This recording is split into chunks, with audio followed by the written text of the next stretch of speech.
Bernama mitra utama, suara yang lantang melawan badai hadapi rintang. Satu visi, satu tujuan di jalan panjang. Kita takkan jatuh, kita terus terbang. Kita takkan jatuh, kita terus terbang. Dengan saya, Salman Al-Farisi. Kali ini kita akan berbicara tentang pengenalan sistem manajemen mutu ISO 9001 versi 2015. Ini diambil dari International Standard ISO 9001-nya langsung. Oke, kira-kira apa aja ya yang kita harus ketahui? Yuk kita simak. Nah, secara umum, berikut adalah urutan pelatihan ISO atau sistem manajemen yang harus diikuti ya. Yang pertama, itu di level 1 gitu ya. Itu ada pelatihan pemahaman yang saat ini kita sama-sama akan coba pelajari gitu ya. Nah, ini kita masuk ke dalam level 1 gitu. Yaitu pelatihan pemahaman, awareness dan implementasi dari ISO atau sistem manajemen. Lalu yang kedua, di level 2-nya adalah pelatihan sistem dokumentasi dan pengendalian dokumen. Itu di level 2. Jadi bagaimana cara kita mengendalikan dokumen-dokumen yang ada di tiap-tiap klausul tadi gitu ya. Kalau yang pertama itu pengenalan klausul-klausulnya gitu. Lalu yang ketiga itu di level 3 adalah pelatihan audit internalnya gitu ya. Jadi bagaimana mengaudit gitu, melakukan proses audit dari audit kriteria yang ada di klausul-klausul tadi gitu. Nah, yang terakhir adalah pelatihan peningkatan ISO. Ini level 4. Biasanya kalau yang namanya peningkatan ISO ini kita akan berbicara tentang standar ISO yang satu yang berhubungan dengan standar ISO yang lainnya. Nah, contohnya ada penerapan risk based thinking misalnya. Nah, ini kan risk based thinking itu ISO 31000 gitu ya. Nah, itu dihubungkan bagaimana risk based thinking di ISO 9001 gitu, di sistem manajemen mutu gitu. Atau risk based thinking di ISO 14001 di lingkungan. Nah, seperti itu. Itu pelatihan peningkatan ISO itu udah level 4 gitu ya. Oke. Selanjutnya nah, apa sih yang berubah gitu ya? Di ISO 9001 versi 2015 ini kan sebelumnya versi 2008 gitu ya. Nah, yang pertama itu muncul high level structure atau HLS gitu.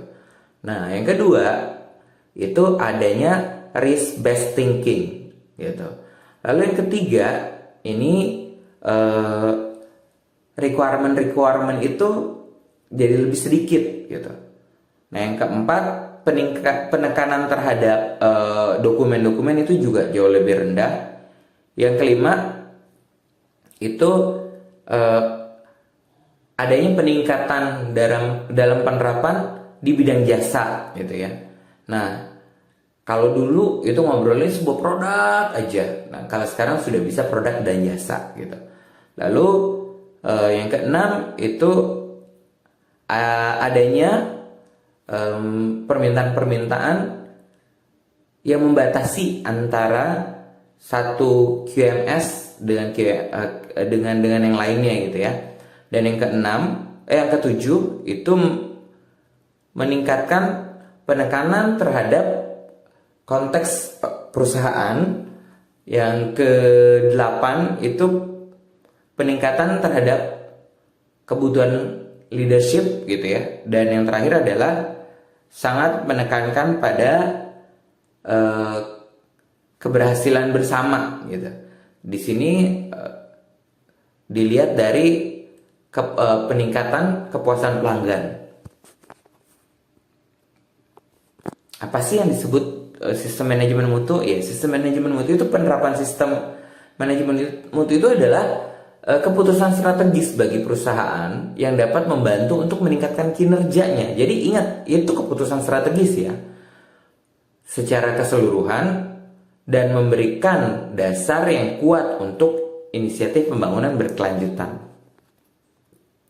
Nah, di sini kalau sudah ada kata-kata sustainable development atau pembangunan berkelanjutan, itu terkait dengan social equity, economic growth, dan environmentally integrity.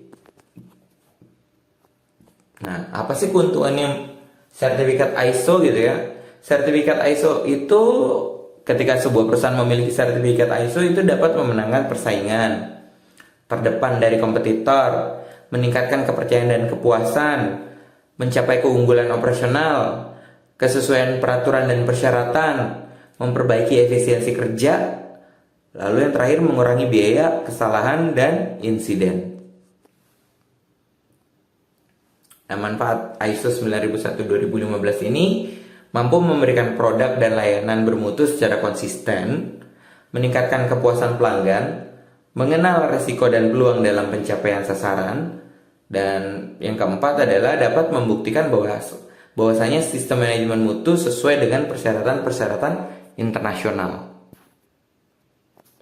Nah, gimana sih tahapan mengurus sertifikasi ISO? Yang pertama, itu perusahaan harus mengimplementasi terlebih dahulu ISO 9001-2015. Jadi ketika sudah menerapkan sistem manajemen mutu di perusahaan, barulah kita melakukan pengajuan audit. Jadi perusahaan mengajukan untuk diaudit nih ke badan sertifikasi. Kemudian yang ketiga, badan sertifikasi melakukan audit stage 1-nya gitu ya.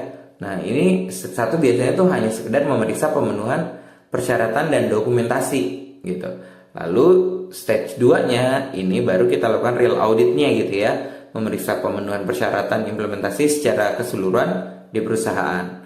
Dan yang kelima itu ada yang namanya audit surveillance. Ketika sudah dilakukan stage 1, stage 2 kemudian berhasil, itu kan diberikan sertifikat. Nah, tapi nanti itu sertifikat per tahun itu ada yang namanya surveillance. Ini kan biasanya berlakunya 3 tahun ya. Nah, tahun pertama itu akan dilakukan surveillance. Nah, surveillance ini ya dia umumnya itu bisa sekali dalam waktu 6 bulan atau 1 kali dalam setahun gitu. Lalu yang keenam, resertifikasi. Nah, tadi kan surveillance itu dilakukan 1 tahun sekali atau 6 bulan sekali gitu ya. Nah, ini kita ketika expirednya sudah habis, kan tadi cuma 3 tahun tuh berlaku itunya. Nah, ketika sudah habis baru kita melakukan proses resertifikasi. Nah, sistem manajemen itu prinsip pertama itu kan dia customer focus gitu ya. Nah, customer focus dimulai dari customer, lalu kita lakukan proses analisa voice of customer, VOC. Kemudian dari ketika kita sudah dapatkan VOC-nya, lalu kita tetapkan quality policy-nya, dan juga kita tetapkan quality dimensinya gitu ya. Nah, quality dimensi ini akan dapat yang namanya quality objective. Begitu juga quality policy itu akan mendapatkan quality objective juga gitu. Nah, quality objective kemudian akan diturunkan menjadi quality plan gitu ya. Nah, baik quality objective dan quality plan ini kita lakukan proses implementasi gitu ya. Nah, dan di dalam implementasinya ketika sudah berjalan tersebut, nah itu akan dilakukan yang namanya manajemen review gitu. Tentunya dalam proses implementasi terjadi proses monitoring dan pengukuran gitu ya. Nah, proses pengukurannya ini juga dibahas di manajemen review. Kemudian selain itu monitoring dan measurement ini juga dilakukan proses improvement gitu. Nah, ketika udah hasil manajemen review itu udah ada, kita juga lakukan proses improvement. Nah, gitu. Modelnya seperti itu. Improvement nanti balik ke design dan development. Nah, kalau tadi bicara tentang quality objective, sekarang quality dimension. Nah, quality dimension itu nanti akan turun jadi atribut kepuasan pelanggan gitu ya. Nah, kemudian menghasilkan yang namanya desain dan pengembangan gitu. Seperti itu modelnya begini ya, ketika kita melakukan proses customer focus. Oke, kita masuk ke sistem dokumentasi sistem manajemen mutu atau documented informasi terdokumentasi gitu ya. Nah, ini documented information dimulai dari visi, misi, dan strategi perusahaan. Kemudian mendapatkan nilai inti dan kebijakan organisasi. Lalu visi misi ini juga akan nantinya memunculkan proses bisnisnya sendiri gitu ya. Nah, proses bisnis ini langsung ke prosedur mutu. Prosedur mutunya apa? Nah, kalau tadi kebijakan organisasi, kebijakan perusahaan ini akan menghasilkan kebijakan mutu dan pedoman mutu. Nilai-nilai inti juga akan menghasilkan kebijakan mutu juga gitu ya. Nah, kebijakan mutu ini diturunkan menjadi sasaran mutu. Nah, kalau pedoman mutu itu akan diturunkan menjadi prosedur mutu. Prosedur mutu itu akan diturunkan menjadi acuan kerja atau work instruction. Nah, kalau sasaran mutu itu diturunkan menjadi rencana mutu gitu ya. Nah, rencana mutu maupun acuan kerja ini tadi kan sasaran mutu ini nanti akan terkait dengan rencana manajemen. Nah, kemudian baik itu rencana manajemen, rencana mutu, dan acuan kerja ini terkait dengan penerapan audit dan perbaikan. Kemudian kita lakukan proses rekaman mutunya. Oke, kita lihat di situ top pertama yang paling atas di piramida teratas itu adalah kebijakan. Lalu turun manual, prosedur dan instruksi kerja, formulir dan catatan. Ini sebelum ada Annex XL ya, gitu loh. Ini versi 2008. Nah, sekarang kalau udah versi 2015 itu hilang tuh, gitu ya. Jenis-jenis dokumen. Jadi cuma ada informasi terdokumentasi saja, gitu loh. Tetap paling atasnya adalah kebijakan atau policy. Nah, ini kita pelajari level-level sistem dokumen ya. Yang pertama level 0. Level 0 itu ingat tadi yang di puncak siapa? Yang puncak adalah kebijakan. Oke, betul. Nah, kebijakan atau policy gitu ya. Nah, kebijakan mutu adalah kebijakan utama perusahaan atas komitmen penetapan dan penerapan sistem manajemen mutu secara efektif dan bertanggung jawab. Kemudian ada di level 1 adalah manual mutu atau quality manual. Manual mutu adalah garis besar sistem manajemen mutu dan ruang lingkup dari penerapan sistem manajemen mutu di perusahaan. Nah, level 2-nya itu ada kebijakan dan prosedur. Nah, kebijakan berisi aturan atau guiding principle dalam kegiatan operasional perusahaan yang harus diikuti dan ditaati oleh fungsi-fungsi terkait. Kalau prosedur adalah tata cara kerja atas kegiatan di perusahaan. Nah, yang ketiga itu ada manual, gitu ya. Baik itu manual SAP, manual maintenance, manual alat, manual HRS gitu ya. Pokoknya itu manual. Nah, manual itu adalah bagian dari prosedur yang merupakan petunjuk dalam melakukan suatu aktivitas secara spesifik. Dan yang terakhir adalah level 4, dokumen pendukung. Nah, dokumen pendukung adalah dokumen tambahan sebagai pelengkap bukti penerapan sistem manajemen mutu. Contohnya adalah formulir. Oke, nah sistem dokumentasi ini balik lagi sama, di atas itu ada manual mutu, harusnya kebijakan, ini turunin lagi jadi manual mutu, prosedur mutu, instruksi kerja, ada formulir dan catatannya gitu ya. Nah,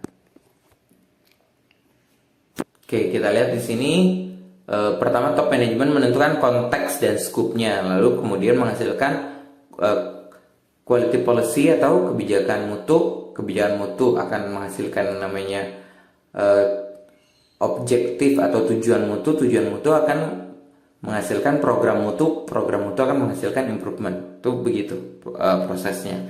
Nah, konteks dan scope ini kemudian diteruskan akan masuk ke dalam sales, design, dan external provider, baik itu service maupun produk. Kemudian dirilis, kemudian diberikan ke customer. Oke, sekarang kita mempelajari siklus PDCA, Sistem Manajemen Mutu ISO 9001 versi 2015. Nah, lihat di sini klausul 4 itu kan organisasi dan konteksnya gitu ya. Itu ada di luar. Terus persyaratan pelanggan, terus kebutuhan dan harapan dari pihak-pihak berkepentingan, ini juga klausul 4. Nah, itu bergabung jadi satu, masuk ke perencanaan, plan gitu. Kemudian plan akan diteruskan ke do. Di sini ada dukungan dan operasi, itu di klausul 7 dan 8. Kemudian do akan dilakukan proses pengecekan gitu. Nah, ini masuk ke evaluasi kinerja. Nah, pengecekan akan masuk ke peningkatan gitu ya. Dilakukan proses action di sini gitu. Nah, keseluruhan itu di tengah-tengah itu diperlukan kemampuan leadership yang baik gitu. Jadi leadership itu klausul 5 gitu ya, itu menopang seluruh klausul-klausul yang ada. Baru terciptalah kepuasan pelanggan, hasil QMS, produk dan jasa. Oke, sekarang kita lihat nih PDCA-nya per tiap-tiap klausul gitu ya. Klausul plan, do, check, action. Di plan itu ada konteks organisasi. Jadi di sini 41 memahami konteks organisasi, 42 memahami ekspektasi pihak berkepentingan, 43 menentukan ruang lingkup QMS, yang 44 itu QMS dan proses-prosesnya. Lalu kemudian ada kepemimpinan, 51 adalah kepemimpinan dan komitmen, 52 kebijakan mutu, 53 peran dan tanggung jawab serta wewenang. Nah, di klausul 6 itu ada perencanaan.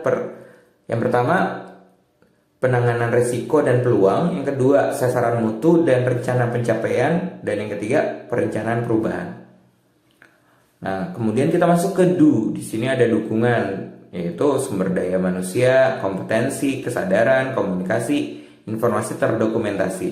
Lalu yang ke-8 ada operasi gitu ya. Nah, di sini yang pertama ada perencanaan dan pengendalian operasional. Yang kedua, persyaratan produk dan jasa. Yang ketiga, desain dan pengembangan produk dan jasa. Yang keempat, pengendalian dan penyediaan eksternal. Yang kelima, produksi dan penyediaan jasa. Yang keenam, pelepasan produk dan jasa. Yang ketujuh, pengendalian ketidaksesuaian output. Nah, lalu kita masuk ke cek nih.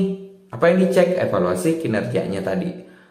Itu yang pertama, monitoring, pengukuran, analisis dan evaluasi. Lalu yang kedua ada audit internal, dan yang ketiga manajemen review.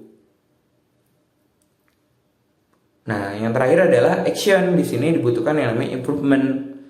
Yang pertama secara umum ya, improvement secara umum. Yang kedua ketidaksesuaian dan tindakan koreksi, dan yang ketiga adalah perbaikan berkelanjutan. Nah, ini di ISO 9001 versi 2015 ini kita memiliki risk based thinking ya di sistem manajemen mutunya. Apa aja sih dan apa sih yang maksud risk based thinking gitu ya. Nah, risk and opportunity. Risk adalah uncertain outcome. Jadi risk itu outcome, keluaran yang tidak bisa dipastikan gitu. Lalu ketika bentuknya negatif itu menjadi ancaman, ketika bentuknya positif itu menjadi peluang gitu. Nah, risk based thinking itu kebagi menjadi dua, ada risk based solving dan risk based decision making. Ciri-ciri ISO 9001/2015 berdasarkan risk based thinking. Perusahaan atau organisasi harus mengelola risiko sehingga ISO 9001 versi 2015 itu tidak ada lagi klausul tentang preventive action. Karena semua proses yang didesain, dikembangkan, dan diterapkan harus memperhitungkan risiko. Minimal ada 3 risiko yang harus dikelola, yaitu kegagalan produk, kerugian pelanggan, dan kerugian organisasi.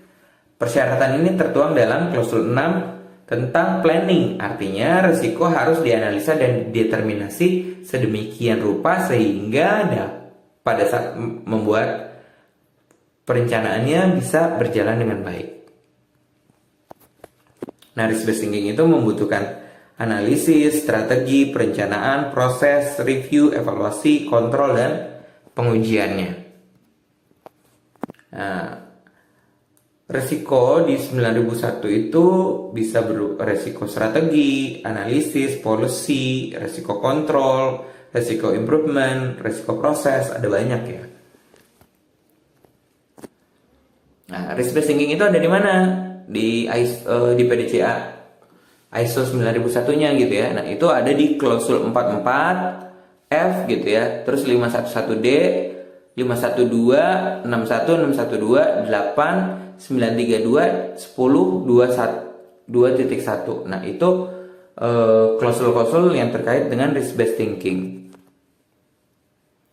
Nah, biasanya tuh prosesnya bagaimana? Ya, yang pertama identifikasi isu dan persyaratan, itu klausul 4142 gitu ya. Kemudian dorong pemikiran berbasis resiko, ini di klausul 51. Lalu yang keenam, tentukan resiko dan peluang, ini ada di klausul 61. Kemudian rencana tindakan dan penanganan, itu ada di klausul 61 juga masih.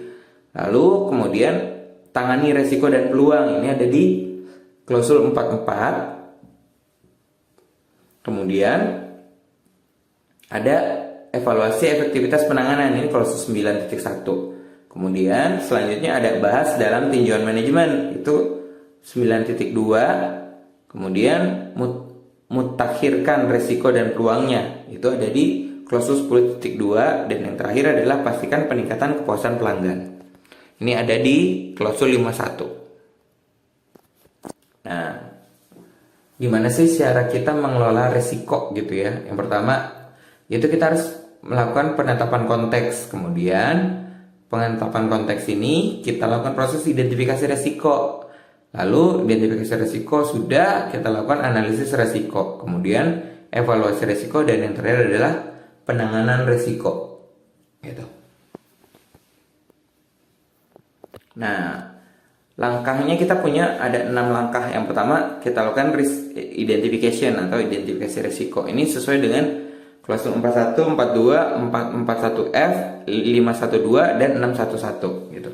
Lalu langkah yang kedua itu kita lakukan proses risk analysis. Jadi jadi kita mengerti nih gitu ya, resiko-resiko potensial apa yang kita miliki gitu. Nah, ini ada di klausul 6.1.2. Kemudian langkah ketiga adalah risk treatment. Di sini kita melakukan perencanaan terhadap ancaman-ancaman resiko tadi gitu ya. Ini masih di klausul yang sama 6.1.2. Lalu langkah yang keempat adalah implementasi dari action plan tadi gitu. Nah, ini ada di masih di klausul 6.1.2. Kemudian langkah yang kelima, mengevaluasi keefektivitasan gitu ya. Itu ada di klausul 6.1.2 dan 913E. Nah, yang terakhir adalah dokumen lesson learned dan plan gitu ya. Itu jadi requirement jatuhnya. Nah, ini terkait dengan klausul 7.1.6 dan 10.2 dan 3.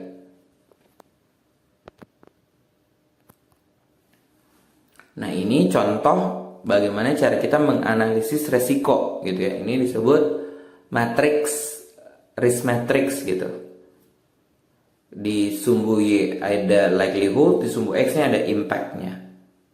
Nah, resiko itu bagaimana cara kita memperlakukan resiko gitu ya. Itu ada melalui transfer. Kita transfer tuh resikonya, atau kita hindari, avoid, atau kita eksploitasi gitu ya, atau kita terima, atau kita reduksi, atau kita biarin aja. Nah, itu cara kita ketika kita mengenal resikonya tadi gitu. Nah, ini biasanya konteks 4.1 dan interested party 4.2. Kemudian mission, vision, policies itu akan membuat yang namanya goal and objective gitu ya. Nah, goal and objective ini kebagi-bagi menjadi KPI 1, KPI 2, KPI 3 dan KPI selanjutnya gitu ya. Nah, kemudian tiap-tiap KPI itu ada key process dan proses KPI-nya tadi gitu. Nah, di sini di key process ini ada yang namanya risk and opportunity analysis. Dan yang terakhir, ketika proses KPI-nya sudah dijalankan, maka mereka bisa membentuk yang namanya improvement action. Nah, di sini klausul 10.3 itu tentang continuous improvement. Nah, lihat di sini yang tanda silang itu adalah hasil kajian dari risk based thinking gitu ya. Nah, apa sih yang terjadi yang membuat kok di pelanggan atau barang yang kita kirim kok tidak sesuai, ada apa gitu. Nah, itulah itu gunanya yang namanya risk based thinking gitu. Di dalam proses ini banyak nih yang bisa kita lihat, materialnya, tata cara pengukurannya, orangnya, terus metodenya, mesinnya, sama lingkungan kerjanya. Nah, di sini masih sama ya. Proses itu ada proses kontrol, nama toolsnya adalah SVC, validasi, lean, traceability, preservation gitu. Nah, itu adanya di dalam proses gitu. Ada material, man, method, mesin, measurement, itu semua ada di proses gitu ya. Kemudian baru ada yang namanya outcome. Outcome akan menghasilkan yang namanya kepuasan pelanggan. Oke, di sini contoh aja ya, contoh identifikasi risiko dan peluang. Nih ada isu politik, situasi politik di negara-negara pemasok akan menyebabkan pasokan terganggu. Ini hasil kali C dan L-nya. C-nya tadi itu adalah consequences, L-nya adalah likelihood gitu ya. Nah, ini angka 43 itu ada aturan mainnya juga, cara mengukur dan menghitungnya gitu ya. Nah, nanti ketika kita mau mempelajari lebih lanjut ya, mempelajari tentang ISO 31000 tentang risk management. Oke, kemudian di sini ada hubungan ISO standar sistem manajemen mutu ISO 9001 2015 terhadap ISO lainnya ya. Nah, ini kita lihat di sini ISO 9000 itu ada di klausul 4, 5, 6, 7, 8, 9, 10. ISO 9004 juga sama, ada semua di klausul 1, klausul 4 sampai klausul 10 gitu ya. Nah, kalau ISO 1001 itu cuma ada di klausul 8 dan klausul 9 gitu. Nah, ISO 1002 itu ada di klausul 8, 9, dan 10. Klausul ISO 1003 itu ada di 9.2. Klausul ISO 1004 itu ada di 9192, 9193 gitu ya. Nah, terus ada ISO 105, ini ada di klausul 5, 53, terus klausul 6, 61, 62, terus 7, 8, terus 91, 91, lalu kemudian 102 gitu ya. Nah, kemudian ISO 1006 itu semua, baik dari klausul 4 sampai 10 gitu. ISO 1007 itu cuma di klausul 8. ISO 1008 itu secara semua keseluruhan gitu ya. Nah, ISO 1012 ini khusus di level 715 gitu ya. Nah, terus ISO TR 10013. Nah, ini di klausul 7 aja, 75 gitu ya. Ada klausul 1014, ini di seluruh klausul, baik itu klausul 4 sampai klausul 10. ISO 1015 itu hanya ada di klausul 7.2. Terus ISO TR 1017 itu ada di 6.1, 715 dan 91. ISO 10018 itu semua gitu ya. Terus ISO 1019 ini itu hanya berlaku di klausul 84. Terus ISO 19011 itu ada di 92.